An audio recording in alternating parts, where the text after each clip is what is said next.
அதாவது நம்பிக்கையில்லா தீர்மானம் கொண்டாந்தா நிறைவேற்ற முடியுமா சொல்லுங்க பார்க்கலாம். திமுக தான் செய்யும். நாடகம் ஆடுவாங்க. நாங்க அப்படியெல்லாம் நாடகம் ஆட தயாரா இல்லை.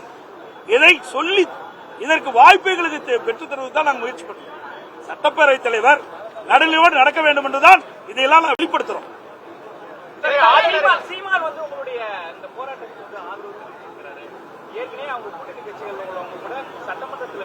அதாவது மரியாதைக்குரிய நாம் தமிழர் கட்சியுடைய மாநில ஒருங்கிணைப்பாளர் மரியாதைக்குரிய சீமான் அவர்கள் எங்களுடைய போராட்டத்திற்கு ஆதரவிற்கு நன்றி தெரிவித்துக் கொள்கிறேன்.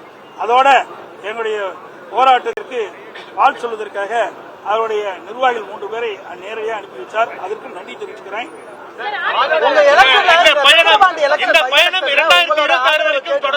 அதாவது அனைத்து இந்திய அண்ணா திராவிட முன்னேற்ற கழகம் தலைமை ஏற்கனவே ஒரு முடிவு பண்ணிட்டு இந்த விக்கிரவாண்டி சட்டமன்ற இடைத்தேர்தலில் புறக்கணிக்கப்படும் என்று அறிவிக்கப்பட்டது.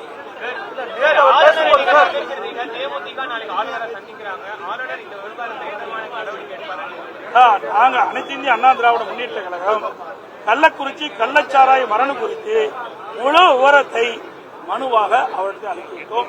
மேதக ஆளுநர் அவர்கள் உரிய முறையிலே இதை விசாரித்து நடவடிக்கை எடுப்பதாக சொல்லியிருக்கிறார்.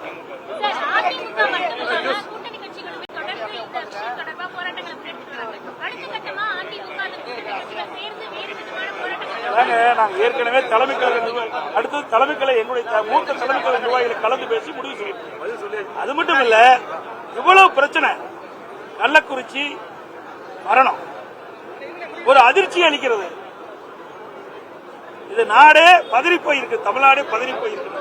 இந்த சூழ்நிலையில் கூட திராவிட முன்னேற்ற கழக கூட்டணியில் அங்கமைக்கின்ற கட்சிகள் குரல் கொடுக்காததான் வேதனை அளிக்கிறது.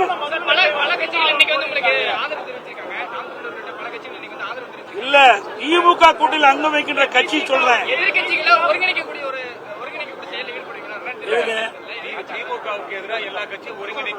எப்படி அவங்க கூட்டணியில் அங்கம் வைக்கிறாங்களே, நாங்க எப்படி ஒருங்கிணைக்க முடியும்?